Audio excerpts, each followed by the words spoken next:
It's almost like a coping mechanism when there's a moral issue at play. So I don't want to face it. It's kind of like the ignorance is bliss, but it's like I don't want to face it. So I'm going to tell myself that I don't need to have these conversations or bring this up with my 12-year-old, because guess what? My 12-year-old is not going to even be engaging in sexual activity when they're 15 or 16. Like, I do think that that's a coping mechanism. Right. For She's going to wait till she's married. She's because going to I told wait. her Why do wait I till need to she's worry married. about it? Exactly.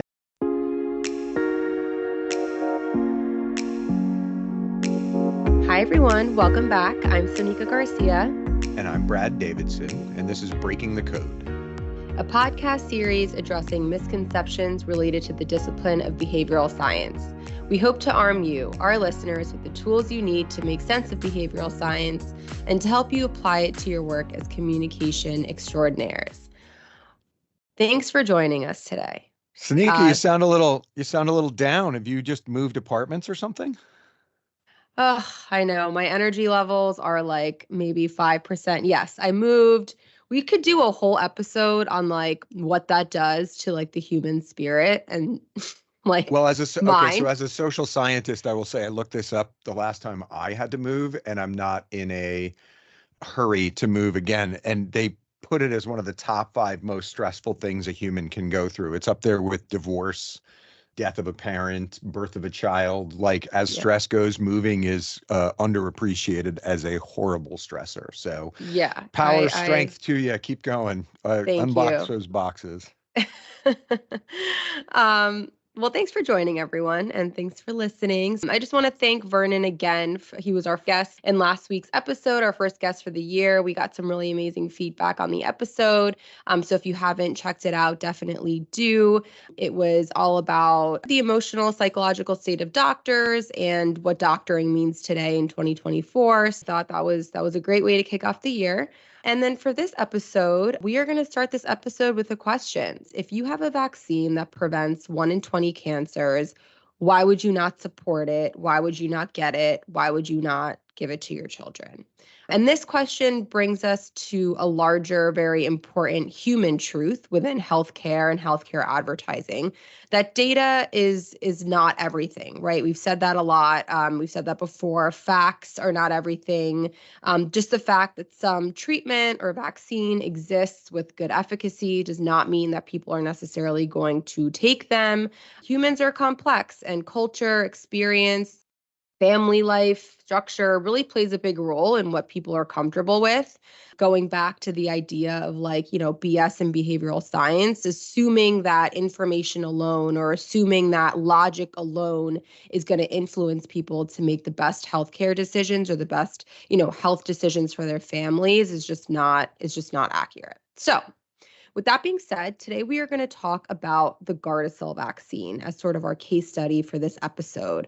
It's Cervical Cancer Awareness Month, so January Cervical Cancer Awareness Month. So we thought this would be, a good time to put this out. Cervical cancer is the 4th leading cancer in women, and more than 90% of cervical cancers are in fact caused by HPV, the human papillomavirus. So yeah, the Gardasil vaccine is a vaccine to prevent HPV. With that being said, we want to discuss the debate that currently exists, or sort of that cognitive dissonance between the idea of permission and protection. Are you giving someone the permission to do a certain activity by supporting an option or a solution that could avoid an adverse situation? So, basically in this case, does giving the HPV vaccine to children to prevent the possible development of cancer also give them the permission to start having sex at all, start having sex earlier? The Gardasil vaccine is offered as young as I think 9 or 10. So, and definitely it's recommended to get it by the age of 12. So it's an interesting dilemma. I think we've talked a lot about vaccines, in the sense of like flu and COVID. But the Gardasil vaccine is an interesting dilemma. It brings in the dilemma of, caregiving, making healthcare decisions for your children versus making healthcare decisions for yourself. And so, yeah, it exists in the healthcare space. It exists in everyday life. It's a big Yeah, part of public it policy. it's a big part of public policy. I know when I, was getting my degree in public health, something that was very frequently debated was the whole, needle syringe exchanges. Is that actually condoning drug use and making it easier? Also, more recently, making naloxone readily available, or something that you can keep at home to administer someone who might be experiencing an overdose. And then more kind of like historically, is giving out Yeah. free contraception, good. So again, it's a very interesting debate. I think even just prepping for this episode, we've chatted about it quite a bit. So I guess, Brad, I'll kick it over to you. So do you think that if we, support something that removes a hurdle for someone to do something quote unquote bad for them, does that mean that we're giving permission or having a hand to play in that particular behavior, or does it go a little deeper than that? That is a huge question. I think it has implications for politics, among other things. I mean, even the first thing that you talked about was, facts aren't enough to change behavior, especially in the political arena. Facts often are selected to fit beliefs. So it's rare that facts will change opinions about immigration or I don't know, the debt, what's the role of the debt, and the role of immigrants and taking from, creating debt, and they don't. But if you believe they do, that fact is going to land somewhere other than in your consciousness. And we do it the other way too.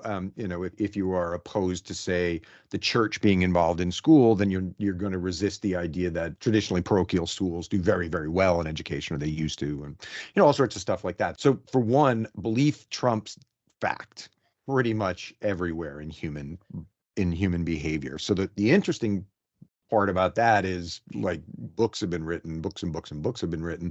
For us today, just talking about Gardasil, let's call it what it is. Gardasil is perceived as a sex vaccine, and that is the problem. So we as humans have beliefs around sex and sexual behavior and where it should happen and when it should happen and with whom it should happen and why it should happen. And those are a big part of cultural norms.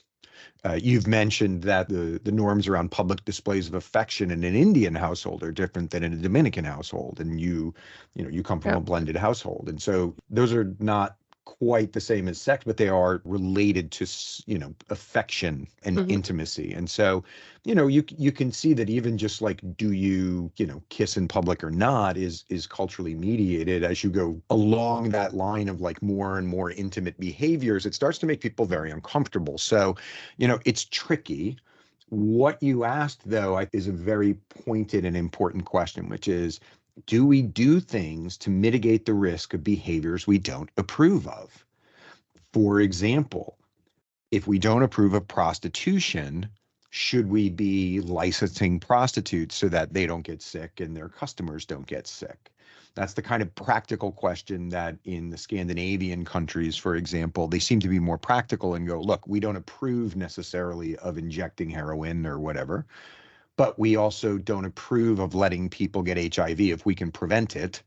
And so we will do needle exchanges. And then on the flip side, people will say, well, needle exchanges make it easier to shoot heroin. So you are tacitly endorsing it, but you are specifically enabling it. And both of those are wrong. And I find the former argument much coherent than the latter, but that's because I look at data, and the data don't seem to support the conjecture that needle exchanges increase addiction. They don't seem to support the idea that needle exchanges increase crime. All they seem to do is reduce HIV and Hep C and a few other things, which is a good thing, right? So I'm of the practical bent. I'm of the mindset that people are going to be people. Getting people to stop doing bad things is hard. I grew up in Connecticut, where I remember it was seen as a victory for freedom that people do not have to wear helmets when they ride motorcycles. That is crazy to me, but I'm a little bit practical like that. So, long way around of saying Gardasil, practically speaking, is a no-brainer. Places where it has had big uptake, it has virtually zeroed out cervical cancer. The interesting part about that is the speaking into being thing is it didn't make people have sex or not have sex. And most of the studies around Gardasil have shown that sex ed does not increase sexual activity or experimentation, but it is hard to get parents of a certain belief system to look at their 11 or 12-year-old daughter and say she needs a sex vaccine. And that is at the heart of it. And we haven't even really talked at all about the fact that HPV doesn't just cause cervical cancer. That was a political or a marketing decision to focus on the cervical cancer end of it. HPV causes cancer.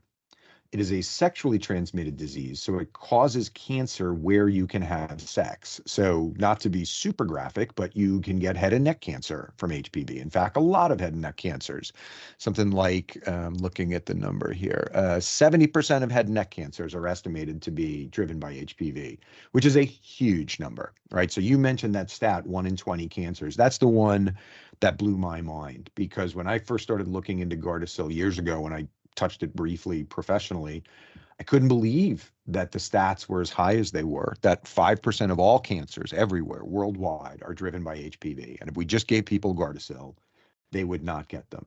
So it's Yeah. clearly in that realm of we're giving permission and I don't want to talk about it. And I think So, that's yeah. also an interesting point, really quick, like, like stages of like adoption or feeling comfortable talking about something. So the first is like, okay, we don't talk about it at all. Then it's, we bring it up and we talk about it, but we talk about it in a very specific way. And we're not giving the full story because we're not comfortable with the full story. We say the pieces of it that make us feel like it's okay. So I know when, even now I feel like Gardasil, it's very like, okay, you think of Gardasil, you think of cervical cancer. You don't think of head and neck cancers or any other type of cancers. And I feel like that's still an area that needs to be, I don't know, like spoken about more because Well, so it's interesting, but it makes people uncomfortable, right? So yep, this is the problem. Like we not only have people looking at a 12-year-old going, I don't want to think about this, and I'll talk about that in a second, but we also just have sexual behaviors that people don't want to think about at all. Some people. right. Now, And that goes you know, back to our conversation on like shame and stigma and shame and taboos. So stigma, and I have the stats here. It's in general, this is from the CDC. In general, this is a quote.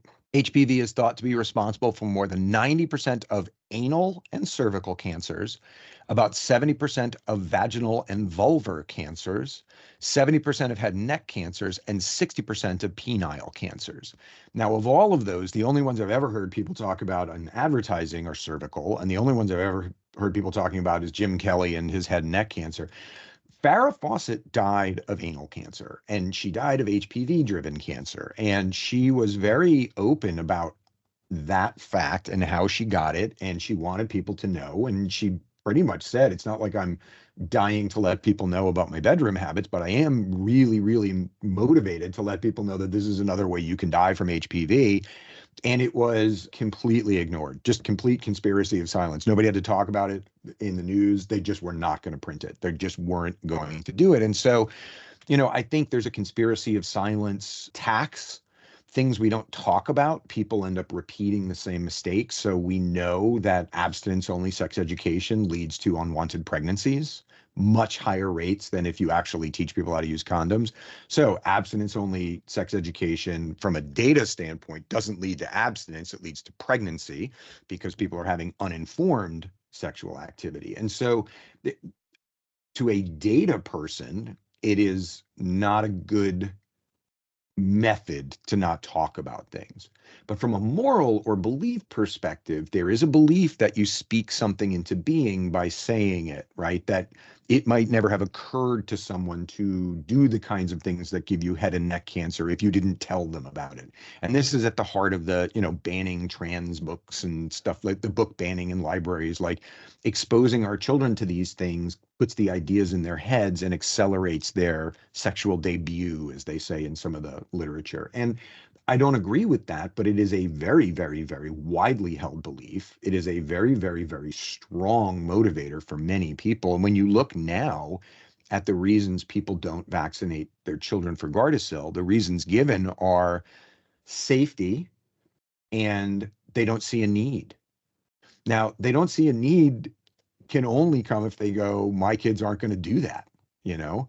Now, safety is a red herring. Safety is we don't need to talk about it too much. There are no safety signals in Gardasil. Everything that people have written is, from a science standpoint, false, but it is widely believed that Gardasil is unsafe. Every study to the contrary, it gives people the convenient excuse of not seeming like a prude or not seeming like an idiot and going like, well, it's not studied yet. It's still a little bit unsafe. Like it's not compared to the other vaccines you give to your kids. So it really comes down to the behavior it's protecting. And I'll use the final example that I always use, which is nobody says my child doesn't play with rusty nails when you get offered a tetanus vaccine, because there's no moral judgment around playing on a rusty playground and getting cut or something like that. It's directly related to the idea that people don't deserve to be treated for HIV or AIDS in the 80s because they engaged in sinful behavior, right? And that's, Annette Funicello and others said this out loud. They didn't just think it, they said it, So I think the moral element of Gardasil is tricky, and speaking things into being is hard. But, I guess for you, why do you think it is that parents don't think their kids will get up to stuff? Even parents, by the way, who will admit that they were terrible children go, but I know what to look for, so I know it won't happen. It's like, didn't you think your parents thought the same thing while you were getting up to whatever it was you're getting up to? So you're a parent, I'm a parent. Why don't we think our kids are going to get up to stuff? So I think largely, going back to what you were saying about the vaccine specifically, I want to call out loss aversion, because I do think that that's at play as the strongest, if not one of the strongest drivers of behavior for humans. So I think that in this case, I think we can attribute probably 80% of this stuff to loss aversion. We are so scared of losing something. So in this case, losing the innocence of our child, or, being responsible for giving permission over a gain of like protection that's so much greater. So I want to start with that. I think loss aversion is definitely at play. To your later point of, why do parents think that like, oh, other kids do it, but it's not going to be my kid. So when we were researching this, it's the Lake Wobegon effect. I love the name of this effect, by the way. I didn't realize was the above average effect. It's the same thing, but it's basically just the human tendency to overestimate one's achievements and capabilities in relation to others, which I think we see in everyday life. But in this case, like all children are, above average, meaning like my child is above average. So this isn't going to affect my child. But I think that that's even complex, because that goes both ways. It's like, it's the reason that parents either do or don't have the conversation. So parents that do could think, I'm not giving permission, this is not going to affect my child in that way. Or I'm not going to have the conversation because I don't need to, because my child's not going to do this thing. Like, so I think that talking about the latter, it's interesting, because whenever there's sort of this like, it's almost like a coping mechanism when there's a moral issue at play. So I don't want to face it. It's kind of like the ignorance is bliss, but it's like, I don't want to face it. So I'm going to tell myself that I don't need to have these conversations or bring this up with my 12-year-old, because guess what? My 12-year-old is not going to even be engaging in sexual activity when they're 15 or 16. Like, I do think that that's a coping mechanism. Right. She's going to wait till she's married. She's going to wait. Why do I need to worry about it? Exactly. Now, this is a kid who will lie to your face about brushing her teeth, but somehow she's going to be magically sort of, because this is more important. Right. And so I do. Yes. And so I think this like above average effect is interesting. If, our listeners, if you dig into it, it's the reason to do things and also to not do things. It's the way that you spin it. But to your earlier point, Brad, when we're not talking about tetanus, we're talking about something that is a moral issue, a moral concern. And when that's at play, I think parents and people really turn to this like irrational way of thinking. So I think that's definitely one of them. Yeah, I think it is irrational. And also what's interesting to me is the parents who are talking this way, it's not like they hope that their child has a sexless, joyless life. It's just when they think it's appropriate. Right, exactly. Yeah. And they don't want to talk about it either way, but those are the kind of like interesting things. Like they'll vaccinate them against tetanus, even though it's very easy to tell people not to play with rusty nails. And we say it anyway, right? And that's not the only way you get tetanus. Please don't, spam me. I'm just saying, like, the kinds of behaviors that get you tetanus are sort of random, and you could just as easily also say, like, do your best to avoid like touching Yeah. rusty stuff and reduce the risk. The behaviors that we're talking about with Gardasil, the part that really comes into play is this belief that people will be monogamous and faithful and have one partner for their whole life, which is a goal, and a goal that many, many, many, many parents hold for their children. And yet it's also seen as pretty much an impossible goal by anybody who's studied human behavior at all. Like, it is not in 2024 reasonable to expect that your child will go to the grave having had one sexual partner. It's just not the norm. I also think it's just an interesting conversation on like the evolution of some of these health dilemmas, right? Like this Yes. isn't the conversation that we're having is not going to even feel like relevant at all, 30, 40 years from now when Gen Z is, well, not 30, 40 years from now, but like I was going to 20 say, years from how now. long do you think Yeah, they're going to wait to 15 have years from now. kids? I don't know. I still feel like I'm 20, but yeah, like I think when Gen Z is raising their children, I don't think that this is going to be at play. So but there will be other things in the health space that are dilemmas and parents making irrational decisions just based on the times. So I think Gardasil, even of itself, I know the perception and the reaction from parents have evolved so much from like boomer parents to Gen X parents. I've seen it in my lifetime, and now as millennials becoming parents, like we're already having different conversations. So I think that that's also important to note. Yeah, look, I think there's a couple of things going. One is for vaccines in general, and Gardasil might be a unique vaccine in what it prevents, but it is a vaccine. It works Mhm. the way immunization works. It prepares your immune system to defend itself well. There is an uptake curve to vaccines. Generally takes about 10 years to get to where you want to get to on these Mhm. vaccines. That nobody Mhm. sort of picks them up and runs with them. Obviously, Gardasil has become a bit of a political football. I'll give you an example. Rick Perry, for those of you who remember him, governor of Texas, 2007, actually signed a law mandating the Gardasil vaccine for girls to join public education in Texas. If you didn't know about it, it's because it was almost immediately rescinded. But so, quick point of fact, the FDA doesn't mandate anything. States mandate it. FDA recommends vaccines. They recommended the vaccine be scheduled for 12-year-olds. There's a couple of reasons for that. One is you're going in anyway to get your vaccines. Two is the younger you are, the more your immune system reacts to things. And so it makes perfect sense to give it to you at 12. You only need 2 shots before you're 15, one and then another. Once you do it after you're 15, you need a third because your immune system has actually quieted down a little bit, right? So there's for all the reasons to do it. And then there's the reason you should do it before you have had sex. Like, you can't immunize people against something they've been exposed to already. So you do it at 12 because that's a good age for when you legally shouldn't be doing anything. So, that was why it was 12. And one of the reasons parents don't want to do it now, by the way, is they go like, well, my child's not sexually active. It's like, it's too late when they're sexually active. That's the point. Anyway, Rick Perry signs it into law. The data are very clear. He immediately gets creamed for exactly what we were talking about.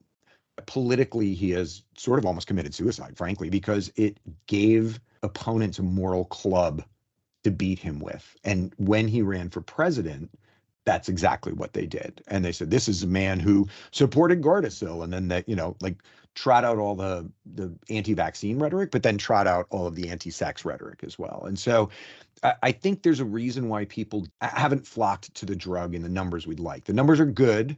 They're not 90 something percent, which is what we wanted. And this is probably the last sort of like really important topic around this that we'll touch on today, which is the role of doctor recommendation, because that is the number one reason why people say they don't vaccinate. And again, reporting that your doctor didn't recommend it is different from knowing that a doctor didn't recommend it. People hear things differently, whatever. But the fact is, we know that a lot of doctors will tell us they don't forcefully recommend it because they're afraid of offending their patients. That is a very, very interesting dynamic. And to harken back to what Vernon and us were talking about, it is interesting to imagine a world in which doctors are scared of their patients' reactions.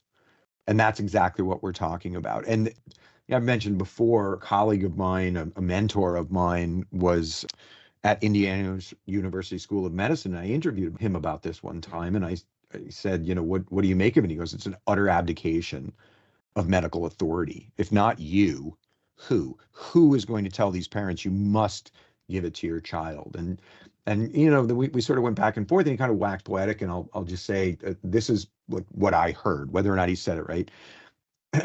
It is the doctor's job to jealously safeguard the safety and well-being of their patient. And if you are a doctor and you let somebody walk out of your office without having at least tried to get Gardasil on board, a 12-year-old boy or girl, how have you jealously safeguarded their health, right? If not you, who's going to do it? Who is going to say you must and potentially offend the parent? But it really gets into this dynamic of patient choice and patient-centered decision making, which we have thrown forward as a universally good thing, and it is, but it does create dynamics that put doctors in a less authorial position to give advice around their expertise. And I get it. I get why we've changed a lot of things, but this is one case where I feel like doctors do know more than patients. They got to give it a shot, you know. If not you, who? Yeah, it's uncomfortable conversation, but you have to have it. So just a couple of things. One, and I know you're going to wrap the episode up, but to me, what Gardasil shows so many interesting social science and behavioral traits. One is facts don't matter nearly as much as belief.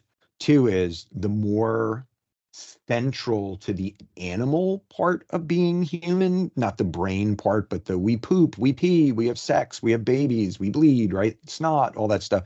All of those things that are sort of like make us beasts, you know, big air quotes, like to quote the Bible. Those are the things that we're most embarrassed of. And those are the things that we have the strongest set of rules around. Don't poop in public. That's a very, very, very private thing to do, you know, and we all do it all the time, but we do not talk about it. The closer you get to things like that, the less logical we are. And the more we just rely on sort of the just so element of like, well, that's how I was shown by my family.